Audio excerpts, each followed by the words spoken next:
হে মর্দে মুজাহিদ, মুসলিম যুবকদের পেটের বুড়ি থাকবে না। হে মুসলমান, অস্ত্রের ট্রেনিং দিতে না পারো, শারীরিক ট্রেনিং দেওয়া শুরু করো। ওপেন বলে যাচ্ছি, ওপেন। এজন্য কি হবে পরোয়া করি না। এই হিন্দুত্ববাদী তাগুতি ব্রাহ্মণ্যবাদীদের বিরুদ্ধে মুসলিমদের একটা গাজওয়া হবে, জিহাদ হবে। এটা আমার মুখের কথা নয়, রাসূলের বাণী। ইসাবাতান মিন উম্মতি আহরাজাহুমুল্লাহু মিনান নার, ইসাবাতুন তাগজুল হিন্দা ওয়া ইসাবাতু মা ঈসা ইবনে মারইয়াম। রাসূল বলে গিয়েছেন, হিন্দুত্ববাদী ব্রাহ্মণ্যবাদী তাগুতি শক্তির বিরুদ্ধে মুসলিমদের একটা যুদ্ধ হবে, গজওয়াতুল হিন্দ আসন্ন। হও মুসলিম যুবক, তৈরি হও। রাসূল বলে গিয়েছেন, সেই যুদ্ধে হিন্দুত্ববাদীরা পরাজিত হবে। শুধু পরাজিতই হবে না, মুসলিম যুবকরা হিন্দুত্ববাদী নেতাদের কল্লা ধরে ধরে টেনে হিচড়ে বাইতুল মাকদিসের দিকে নিয়ে যাবে ইনশাআল্লাহ। তৈরি আছো তো ইনশাআল্লাহ? আমরা সেই দাওয়াত এবং জিহাদের পক্ষে কাজ করি। আমি তো বলি যুবকদের এখন থেকে ট্রেনিং দেওয়া দরকার। ওরা আমাদেরকে ভয় দেখাবে, আমরাও তৈরি থাকবো, ইমানি বলে বলিয়ান হব। আবারও বলি যেই জাতি বুলেটের সামনে দাঁড়াতে শিখে গেছে, সেই জাতিকে ভয় দেখায় আল্লাহ নেই। চোখ কান খোলা রাখতে হবে। প্রিয় মুসলিম যুবক, তোমাদেরকে বলি আমরা ফেসবুকে লেখালেখি করি দাওয়া এবং জিহাদের পক্ষে। এজন্য কিছু ভাইরা গণতন্ত্রকামী, এদেরকে আমি অবুঝ দিনী ভাই মনে করি। এরা অনেক সময় দ্বীনের পক্ষে থাকা মর্দে মুজাহিদ, কারাগারে রিমান্ডে নির্যাতনের শিকার হওয়া আলেমদের বিরুদ্ধেও কলম ধরতে এদের হাত কাঁপে না। এরা মনে করে এই তন্ত্র মন্ত্র দিয়া দিন বিজয়ী হয়ে যাবে, দিন প্রতিষ্ঠা করে ফেলবে। করেন না চেষ্টা তো পৃথিবীর শুরু লগ্ন থেকে আজ পর্যন্ত হলো। 1 ইঞ্চি ভূমিতে কি এই তন্ত্র মন্ত্র দিয়া দিন বিজয় হয়েছে? আরে বুন্দা না, আব্রাহাম লিঙ্কন, জর্জ রসু, এরা আপনাদের মতো বুদাই না। এরা গণতন্ত্র প্রতিষ্ঠাই করছে সেকুলাররা ক্ষমতায় যাওয়ার জন্য। এরা ইসলামিক দল ক্ষমতায় যাওয়ার জন্য গণতন্ত্র প্রতিষ্ঠা করে না। এটা মনে রাখবেন। আজ হোক কাল আপনারা ফিরে আসবেন, আমরা জানি হতাশ হয়ে ফিরে আসবেন। তন্ত্রমন্ত্র দিয়ে হয় না। আরে মিশরে মুরসি ক্ষমতায় আসছিল, কয়েকদিনও টিকতে পারে নাই, মুরসির কুরসি চলে গেছে। কেন? দিন প্রতিষ্ঠা করার চেষ্টা করলেই এই বহির্বিশ্ব নামদারি ভণ্ডরা আপনাকে বাধা দিবেই। আপনি তন্ত্রমন্ত্র দিয়ে দিন বিজয়ী করতে পারবেন না, এ সম্ভব না। দাওয়া এবং জিহাদের মাধ্যমে আফগান বিজয় হয়েছে কি হয় নাই? সোভিয়েত রাশিয়া কি পাওয়ারফুল! একসময় বলা হয়তো সোভিয়েতের সূর্য অস্ত যায় না, কি যায় না, এত বিশাল ছিল সোভিয়েত। বলেন, আফগানে মোল্লাদের উপর আক্রমণ চালানোর পর নাকে খত দিয়া রাশিয়া পালাইছিল কি পালাই না? নাকে খত দিয়া পালাইতে হয়েছে। সুবহানাল্লাহ। শুধু তাই না, নেটো যখন আসলো, আরে Britain, America, France, Germany, Netherland, Italy সব রাষ্ট্রকে নিয়ে 48টা রাষ্ট্র নিয়ে নেটো গঠন কইরা আফগানে আসলো। সুবহানাল্লাহ। মোল্লাদেরকে হারাইতে তো পারেই নাই, উল্টা নাকে খত দিয়া 2021 সালের আগস্টে 15 আগস্ট বিদায় নিছে। মনে আছে? পথ এটাই ভাই, পথ এটাই। আল্লাহ রসুলের পথ, কোরআন সুন্নাহর পথ, দাওয়া এবং জিহাদের পথ। কে জঙ্গি বললো, মৌলবাদী বললো?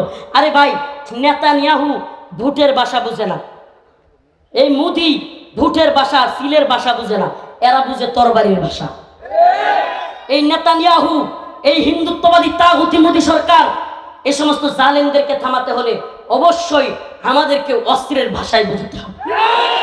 আমি তো বলি দায়িত্বশীলদেরকে, যুবকদেরকে বলি, প্রস্তুতি নাও। আমরা ফেসবুকে কেন বলি? ফেসবুক একটা বিরাট বড় প্ল্যাটফর্ম। যারা আমাদেরকে ফেসবুকের মুজাহিদ বলো, তাদেরকে বলি, ভাই তুমি বুকার স্বর্গে বাস করো। জালেমরা হঠাৎ করে আন্দোলন চাঙ্গা হইলেই ফেসবুক বন্ধ করে দিত না। কেন ফেসবুক বন্ধ করে দেয়? কারণ ফেসবুক একটা বিরাট বড়, রাজপথে আন্দোলন কি হয়ে যায়, চাঙ্গা হয়ে যায়। তুমি আমাকে ফেসবুকের মুজাহিদ বলো, মনে রাখবা ফেসবুক একটা বিরাট বড় দাওয়াতি প্ল্যাটফর্ম। ফেসবুকে তুমি গণতন্ত্রের কথা বলো, আমি জিহাদের কথা বললে তোমার গায়ে জ্বলে কেন? তুমি কি জিহাদ পছন্দ করো? তাহলে তো তুমি কোরআনকে পছন্দ করো। কোরআনের শত শত আয়াত জিহাদের। আমরা ফেসবুকেও দাওয়াত এবং জিহাদের দাওয়াত দিয়ে যাব। কেন? কারণ হিন্দুত্ববাদী ভারত অস্ত্র নিয়ে বসে আছে, আমরা বুটের সিল দিয়ে ওদেরকে হারাতে পারবো না। যদি প্রয়োজন হয় বাংলার যুবকদেরকে নিয়ে অস্ত্র নিয়ে ভারতের বিরুদ্ধে নেমে যেতে হবে ইনশাআল্লাহ। রাজি আছো তো ইনশাআল্লাহ? হে মর্দে মুজাহিদ, মুসলিম যুবকদের পেটের বুড়ি থাকবে না। হে মুসলমান, অস্ত্রের ট্রেনিং দিতে না পারো, শারীরিক ট্রেনিং দেওয়া শুরু করো। ওপেন বলে যাচ্ছি, ওপেন। এজন্য কি হবে পরোয়া করি না। এই হিন্দুত্ববাদী তাগুতি ব্রাহ্মণ্যবাদীদের বিরুদ্ধে মুসলিমদের একটা গাজওয়া হবে, জিহাদ হবে। এটা আমার মুখের কথা নয়, রাসূলের বাণী। ইসাবাতান মিন উম্মতি আহরাজাহুমুল্লাহু মিনান নার, ইসাবাতুন তাহজুল হিন্দা ওয়া ইসাবাতু মা ঈসা ইবনে মারইয়াম। রাসূল বলে গিয়েছেন, হিন্দুত্ববাদী ব্রাহ্মণ্যবাদী তাগুতি শক্তির বিরুদ্ধে মুসলিমদের একটা যুদ্ধ হবে, গাজওয়াতুল হিন্দ আসন্ন। হও মুসলিম যুবক, তৈরি হও। রাসূল বলে গিয়েছেন, সেই যুদ্ধে হিন্দুত্ববাদীরা পরাজিত হবে। শুধু পরাজিতই হবে না, মুসলিম যুবকরা হিন্দুত্ববাদী নেতাদের কল্লা ধরে ধরে টেনে হিচড়ে বাইতুল মাকদিসের দিকে নিয়ে যাবে ইনশাআল্লাহ। তৈরি আছো তো ইনশাআল্লাহ? আমরা সেই দাওয়াত এবং জিহাদের পক্ষে কাজ করি। আমি তো বলি যুবকদের এখন থেকে ট্রেনিং দেওয়া দরকার। ওরা আমাদেরকে ভয় দেখাবে, আমরাও তৈরি থাকবো, ইমানি বলে বলিয়ান হব। আবারও বলি যেই জাতি বুলেটের সামনে দাঁড়াতে শিখে গেছে, সেই জাতিকে ভয় দেখায় আল্লাহ নেই।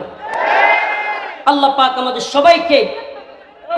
আমাদের সবাইকে কোরআন সুন্নাহ অনুযায়ী দাওয়াত এবং জিহাদের পথে পরিচালিত করুন। সবাই বলেন আমিন।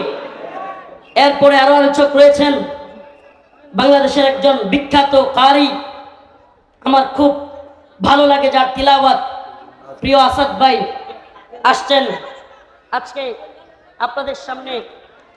আছেন প্রিয় কারি সাইদুল ইসলাম আসাদ ভাইয়ের কথা শুনে, তিলাওয়াত শুনে তারপরে যাবেন ইনশাআল্লাহ। যে কয়েকটা কথা বললাম, এ জাতির বিরুদ্ধে ষড়যন্ত্র হচ্ছে, এই ষড়যন্ত্রের বিরুদ্ধে আমাদেরকে ঐক্যবদ্ধ থাকতে হবে। আমরা আমাদের 1 ইঞ্চি ভূখণ্ড ছেড়ে দিব না। মুসলিমদের ভূখণ্ড রক্ষা করা এটা মুসলিমদের জন্য ফরজে আইন। এই ফরজে আইনে আমরা সবাই শরীক হব। আল্লাহ পাক আমাদের সবাইকে দ্বীনের পথে, দাওয়া এবং জিহাদের পথে পরিচালিত করুন। নাসরুম মিনাল্লাহ ওয়া ফাতহুন করিব। আসসালামু আলাইকুম ওয়া রাহমাতুল্লাহি ওয়া বারাকাতুহু।